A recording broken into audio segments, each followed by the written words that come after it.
ભાઈ તમે બધે વાડી આવું બનાવવાનું અખતરો ન કરતા, બાકી તમે પચતા હો. એવું હું કામ કહું એના માટે વ્લોગ છેલ્લે સુધી જોવો. તો હવારમાં અમે 1 પ્લેટ દાળ પકવાન અને 1 પ્લેટ ભૂંગળા બટેટાની મગવી લીધી.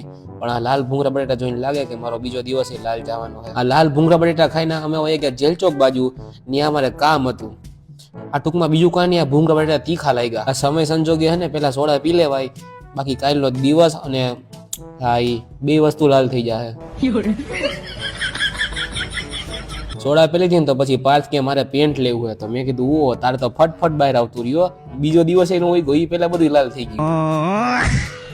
આ જાહેર મને વિચાર આવ્યો કે મેં આ ખોટું ક્લીન સેવ કરે, એવું હું કઈક બીજો જ લાગુ આમાં. તો એ બધું તો ઠીક, પછી ત્યાંથી મારે જવાનું હતું વાડીએ. ત્યાં તો પ્રોગ્રામ, પણ સામાન મને કેટલો લેવાનું કીધું. આ જોવો તો આ કોક મને દૂધ વાળો સમજ્યો. અહીંયા આ બસ જો જમવાનું તૈયાર થઈ ગયું, ખાલી થારી વાઈટ કાઢી રાહ જોઈએ. એ આવે એટલે બેસી જ જવું જમવા. જો આ વસ્તુ બનાવતા આવડે ને તો જ બનાવે, ખોટી ખાખા ખોરી ન કરાય.